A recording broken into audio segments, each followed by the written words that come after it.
आर्थिक मोर्चे पर देश के लिए अच्छी खबर आई है। 2023-24 में जीडीपी विकास दर 8% के पार हो गया है। तीसरी तिमाही में जबरदस्त उछाल की वजह से जीडीपी ग्रोथ 8.2% पहुंचा है। प्रधानमंत्री मोदी ने इस कामयाबी पर खुशी जाहिर करते हुए ट्वीट किया है कि वैश्विक स्तर पर भारत की अर्थव्यवस्था तेजी से आगे बढ़ रही है। दोस्तों, भारत की इकोनॉमी तकरीबन 8% पे ग्रो कर रही है, लेकिन पाकिस्तान के जो एक मिनिस्टर साहब हैं, minister of planning and commission Ahsan Iqbal साहब, वो बड़े खुश होकर शेयर कर रहे हैं कि हमारी इकोनॉमी जो है वो 2.4% 2% पे ग्रो कर रही है। मतलब वो ये कह रहे हैं कि पिछले साल तो हम माइनस में थे। दुनिया का ऐसा कौन सा मुल्क हो सकता है जिसकी पॉपुलेशन 240 मिलियन हो और उसकी जो ग्रोथ रेट है वो 2% और 1%? इंडिया ने कहा सबसे पहले दहशतगर्दी खत्म करो।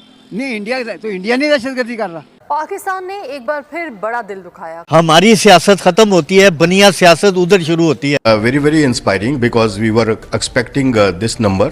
पाकिस्तान और हमारे पड़ोसी मुल्क इंडिया की आज़ाद एक दफ़ा हुए, आज़ाद एक ही दिन में हुए, लेकिन अगर इकोनॉमी के लिहाज से देखा जाए तो वो हमसे बहुत ज़्यादा आगे चला गया।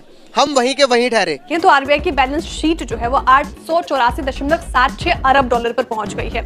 दूसरी तरफ इंटरनेशनल मॉनेटरी फंड यानी IMF के आंकड़ों के हिसाब से पाकिस्तान की पूरी जीडीपी करीब 338.24 अरब डॉलर की है। ये आरबीआई की बैलेंस शीट पाकिस्तान की पूरी जीडीपी के साइज के करीब 2.5 गुना बड़ी है। कह रहा हूँ कि पाकिस्तान अब रहने के काबिल नहीं रहा। सही बात बताऊँ तो कहाँ जाना है? कोई मुल्क आपको रखने को तैयार नहीं है। आपके मुल्क में तो अब पासपोर्ट भी बनना बंद हो गए हैं। दूसरे ममालिक आपको वीजा नहीं दे रहे। पाकिस्तानी कहाँ जाएं? पाकिस्तान की 75 साल तारीख में पहली बार मईशत के हर शोबे का पट्टा बैठ चुका है। और हम ये कह रहे हैं और बड़े खुश हो रहे हैं कि हम जनाब 2025 में जो है ना 3% पे ग्रो करेंगे। और भाई आपके मुकाबले में एक मुल्क है जिसका नाम भारत है, वो तकरीबन 8% पे ग्रो कर रहा है, 8% पे ग्रो कर रहा है। और ये आपके सामने IMF, world bank, every global financial institution is talking this. हमारे मुल्क में हर चीज है, गंदम हमारी है, गैस हमारा है, बिजली हमारी है, ये चावल हमारे हैं, हर चीज हमारी। इंडिया ने 1990s में IITs पे पैसा लगाया।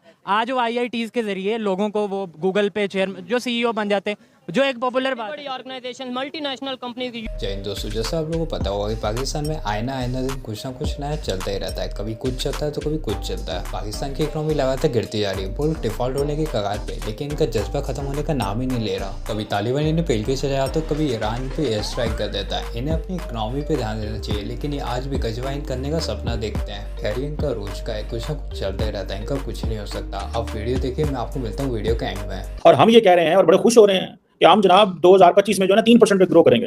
और भाई आपके मुकाबले में एक मुल्क है जिसका नाम भारत है, वो तकरीबन 8% पे ग्रो कर रहा है, 8% पे ग्रो कर रहा है। और ये आपके सामने IMF, world bank, every global financial institution is talking this. And 2024 में वो 8% पे ग्रो करेंगे। कल उनकी स्टॉक मार्केट जो है वो 5 ट्रिलियन पे पहुंच गया। हांगकांग से वो पीछे है, चाइना से पीछे है, अमेरिका से पीछे है। वो मतलब सिर्फ इतना सा फर्क रह गया। और हम हमारे यहाँ अच्छा, अब अगर इनसे पूछें तो वो कहेंगे भाईजान इसमें हमारा क्या कसूर है? वो तो पिछलों ने किया है। पिछलों से पूछेंगे वो कहेंगे हमारा क्या कसूर है, हमारी तो हुकूमत चली गई थी तो हम वो इकोनॉमी स्लो हो गई। उससे पिछले पूछेंगे वो पिछले पे डाल देंगे, उससे पिछले से पूछेंगे उससे पिछले पे डाल देगा। मतलब कोई nobody is going to take the responsibility. 8% से भी ज्यादा वो ग्रो कर रहे हैं। उनका जो नेशनल स्टैटिस्टिकल ऑफिस है वो भी यही कह रहा है, ठीक है जी। रिजर्व बैंक ऑफ इंडिया भी यही कह रहा है कि 7% प्लस है। सो हमें ये देखना है कि हमारे कहाँ पे प्रॉब्लम्स हैं, या हमने ऐसे ही ग्रो करना है, ये जरूरी कोई नहीं है। देखो इंडिया क्यों तरक्की करे, उनके मुल्क में सियासी स्टेबिलिटी है। जो भी हुकूमत आते हैं वो 5 साल पूरा करते हैं और अपना मुल्क को ऊपर ले जाते हैं। हमारा मुल्क, मैं यहाँ पर बात करता हूँ, आपने देखा कि अगर मैं इंडिया के बारे में एक लफ्ज बोलता हूँ तो लोग जज्बाती हो जाते हैं। मुझे ये नहीं समझ में आती भाई वो इकोनॉमिकल तौर पर स्ट्रांग हो गया, अब हमारी बारी है आगे बढ़ने की। आप क्या समझते हैं, इस बात से एग्री करते हो या नहीं? इस बात से एग्री करते हैं बिल्कुल। जो लोग इंडिया के अगेंस्ट जा रहे हैं ना, वो तो बिल्कुल उनके अंदर ही नेगेटिविटी बढ़ गई है। मेन जो बात है कि हमारा मुल्क का मसला क्या है, मसले पे आना चाहिए। ऐसे तो मैं भी करूँगा इंडिया ऐसे, हम ऐसे, तो इससे तो बात नहीं बनेगी। हम दोनों मुल्कों को ट्रेड होना चाहिए, दोनों मुल्क हम ट्रेड करें ताकि हमारा मुल्क भी खुशहाल हो और उनका मुल्क भी। अब आप इमेजिन करें, फॉरगेट दिस, वो क्या वहां पे टर्म्स यूज हो रही है, मोदीनॉमिक्स। इंडिया के अंदर टर्म्स यूज हो रही है मोदीनॉमिक्स। जो आप उनकी भारतीय जनता पार्टी है वो कहते हैं कि ये हमारा जो विजन है फॉर इंडिया, दैट इज विकसित भारत 2047, मोदीनॉमिक्स काम करेगी। और जो and they are going to get us, ठीक है। उसके पीछे उनके पीछे बहुत सारी ऐसी चीजें हैं ना, आप ये बता नहीं सकते। क्या हम बता सकते हैं there is a digital revolution? क्या हम ये कह सकते हैं कि डिजिटल रेवोल्यूशन है? डिजिटल गवर्नेंस क्या है? वो तो ऐसी चीजें अपने लोगों को बता रहे हैं।